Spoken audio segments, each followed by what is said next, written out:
Okay guys, and welcome back to the channel, Keeping It Simply Solar. So what we have here, in case you're not familiar with it, is my Y&H 7200 watt, 48 volt split phase inverter. So this inverter can put out 120 volts or it can put out 240 volts, which is what the standard household uses to power itself. It's being powered by, oh yeah, my custom made babies. So inside these travel cases are 4 batteries that are connected in series to equal 48 volts. Each battery in there is 12.8 volts. And when you put 4 together in series, they equal 1 bank. So behind that is my second battery bank with the same exact setup in it. So this, in essence, would be 5 kilowatt hours and 5 kilowatt hours for a total of 10 kilowatt hours. And that's what these batteries could provide. So this is a very light system, a very small one, very easy, compact system. Even look at the setup, how simple that is.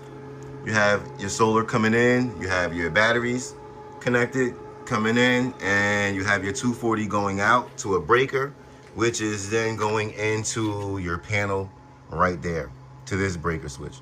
So this is the most simple, to me, the most simple solar design that you could create to run your house off. And right now, my house is absolutely running off of it at 185 watts. It's using right now and pulling in 2,728 watts while charging the battery with 2367 watts and pulling nothing from the grid, as you can see right there.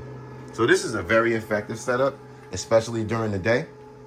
And at night, as long as I don't leave too many things on, I'm guaranteed to make it till morning with extra juice left, enough to make coffee and probably do a couple loads of laundry. So to me, this is a perfect system. Now, what is the best system to have in an emergency situation if you don't have one of these systems installed in your house? What can you do in an emergency situation that would make it so that you be okay through the day and through the night? Well, let's get into it. That's what we're here for. Okay, so we've seen the setup in the garage. The 48 volt inverter, the 48 volt batteries, the 240 going out into the house, entering into the breaker. So, but what if you don't have that setup? What if the power could possibly go out? You don't have the kind of money it takes to go ahead and spend 3 or 4 grand on a system. What do? Well, just in my modest opinion, I believe the best setup that you can have in an emergency off-grid situation is an inverter that is 12 volt. Yes, I said it right. I know. I'm really not a great 12 volt enthusiast, but in an emergency off-grid situation, I do recommend 12 volt. And there's a few reasons why I recommend 12 volt. And we'll get into that as we put this together. But this is what you do when you don't have a whole lot of money and you absolutely want to make sure that you have backup power. So let's get into it. Okay, so a 12 volt system definitely has its advantages and it has its disadvantages.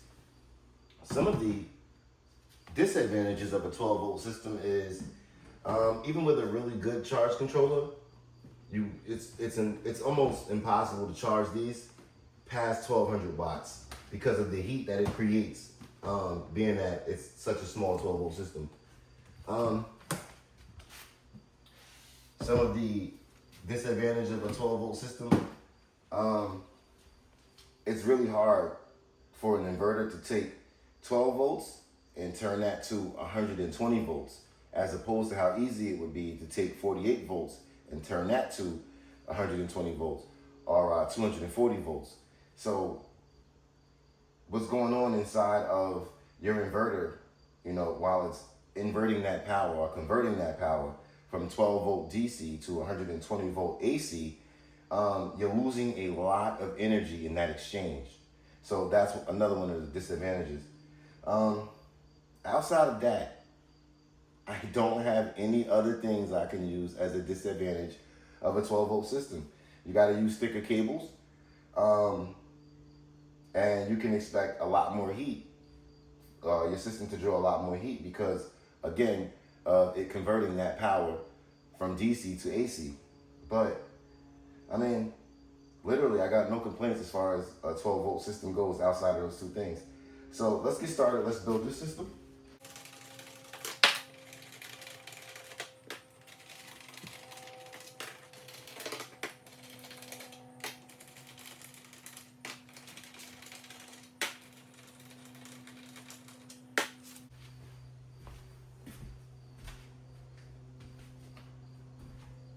Okay, so this process is super simple. The way we have these batteries mounted, they are in parallel, which means they all face the same direction. So let's get up in here and see what we're doing. Okay, so positive goes to positive all down the line, and negative goes to negative all down the line.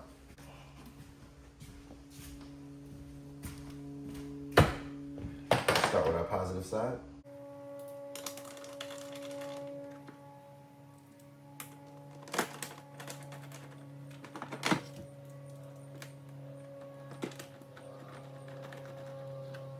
Okay, we're not going to tighten these down just yet, but we are going to tighten them down before we install our inverter.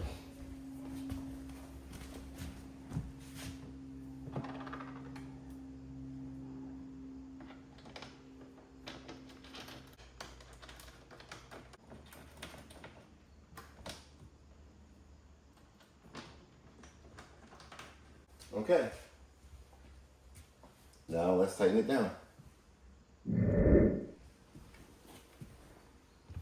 Okay, we're gonna leave these loose and tighten up all the ones toward the rear because we're gonna mount our inverter on these two front ones.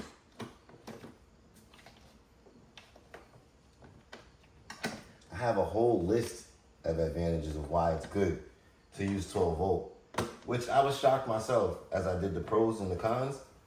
I was really shocked to find out that 12 volt does make the most sense for an off-grid system in an emergency situation. And one of the reasons is because it's a lot cheaper to buy 12 volt stuff. That's one. Another reason is that 12 volts can be charged by just using any car battery charger. You don't have to go crazy. Yes, you could also use solar, but you could use a car battery, a battery maintainer, and have your system on standby, charging at all times, ready for use. So that's another advantage. Okay, inverter time. Okay, make sure she can't touch those terminals, nice and sturdy. And let's get some cables.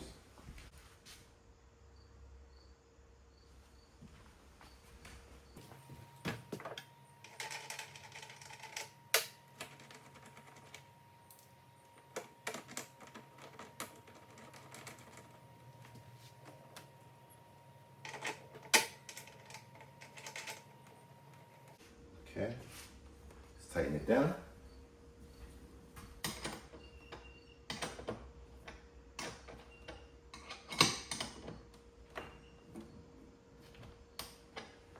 And now let's do our positive side.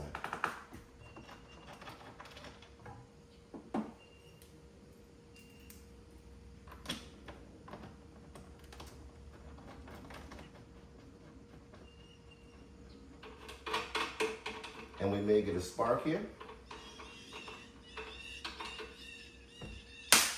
There it is. That was a small spark. I kind of like when it gives me a little bit of a show. I know. I'm a weirdo. Let's tighten this down.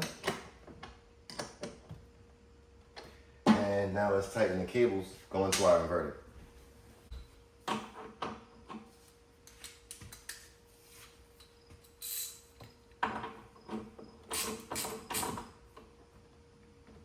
Nice. Nice. And just like that, we have fully installed our inverter. That's another thing. It's a very quick and easy setup when you're dealing with 12 volts. Which 48 is pretty simple too, but seriously, what could be as simple as what we just did right here? Okay, so with that done, the only thing we have left is our dryer cord.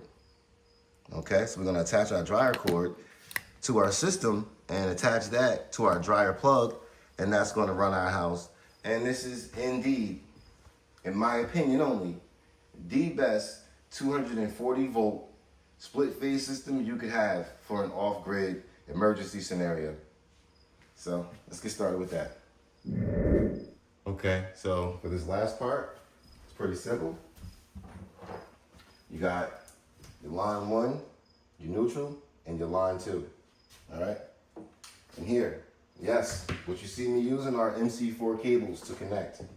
Now, the reason I'm using MC4 cables, and the reason you've never seen any other YouTuber do this, is because I understand that MC4 cables were meant for direct current power, which is a lot stronger than alternating current.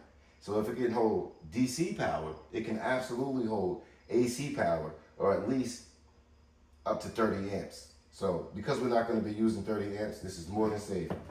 So we connect our line 2. We connect our neutral. And we connect our line 1. Okay, from there,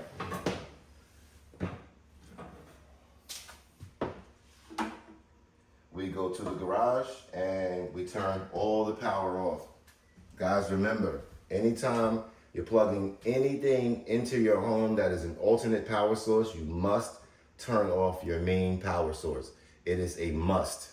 I'm not responsible for anyone who decides to try and do anything that I do already, but I'm definitely not responsible for what happens to you if you forget to turn off your main power source before plugging any form of power source into your home. So I'm gonna go turn the garage power off. Okay. I'm going to turn on this light so we get some acknowledgement when the power comes on. And we are now going to plug our inverter into our dryer socket. Again, with the MC4 connectors, that's a preference. If you're not comfortable doing that, please don't do that. Me personally, I've been doing it for years and I've had 0 issues. I'm not encouraging anyone to do that. So let's turn on some power and see what happens. Hey. And so for me, this would be the best 12 volt generator I can think of. Again, you could put a battery maintainer from a car on it and just let it sit there until you absolutely need it. 2, it's 5,000 watts and it's low frequency, which means that it can start inductive loads pretty easily. I like the entire setup, the entire 12 volt setup, and if you go through the channel, you'll see that I built this particular setup more than once. You can also add a solar charge controller to the batteries and charge it via solar panel.